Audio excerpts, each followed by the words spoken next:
Bom dia, com a paz do Senhor Jesus. Livro do profeta Isaías, capítulo de número 51, o verso 12 declara-se assim: Eu sou aquele que vos consola.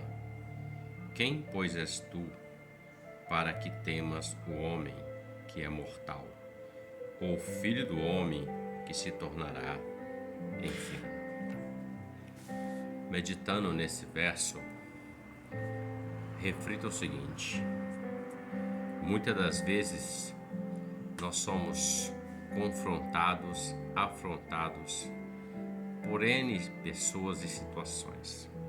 Na maioria das vezes envolve pessoas que têm uma autoridade maior ou uma condição maior, e o nosso momento, naquele momento especificamente, é um momento difícil.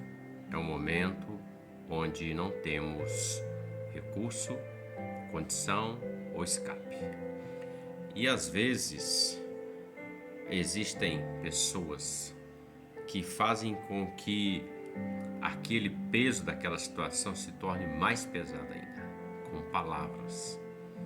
A pior ferida que alguém pode causar em alguém não é um corte de uma lâmina, não é uma pancada, mas é palavra.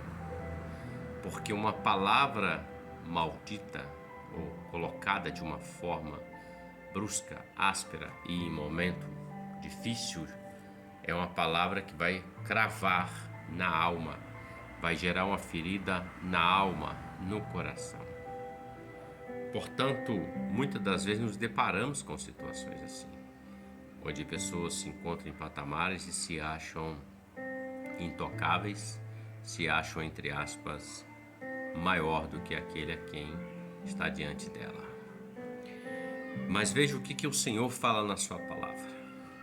Ele fala através do profeta Isaías dizendo: ele afirma, eu sou aquele que vos consola. Não existe maior consolo ou conforto diante das lutas e dificuldades que não seja no Senhor. É o Senhor que nos consola. É o Senhor que nos conforta no dia mau, no dia da adversidade. É o Senhor que cuida de nós. Quando o Senhor Jesus entra no Getsemane e ele faz aquela oração: Pai, se possível, afasta de mim este cálice, mas todavia seja feita a sua e não a minha. E o texto diz que ele fez isso por 3 vezes e por 3 horas de oração aproximadamente. E a palavra fala que o Pai não retirou o cálice, mas o Pai enviou um anjo que o consolava, o confortava. Era um dia mau, era um dia difícil, mas o consolo chegou, ou seja, o alento de Deus, o alento do Senhor. Porque o Senhor não abandona o seu filho. Ele é pai de órfãos e ele é juiz de viúvas. Ele é aquele que cuida daqueles que confiam e esperam nele. E ele diz ainda: quem, pois, és tu para que temas o homem que é mortal, ou o filho do homem que se tornará enfermo? Ele está dizendo que o homem é temporal. O homem pode estar numa cadeira ou numa posição de autoridade, mas ele é temporal, ele é mortal, ele é como o feno, que hoje existe, amanhã vem o fogo e queima tudo, e já não existirá mais.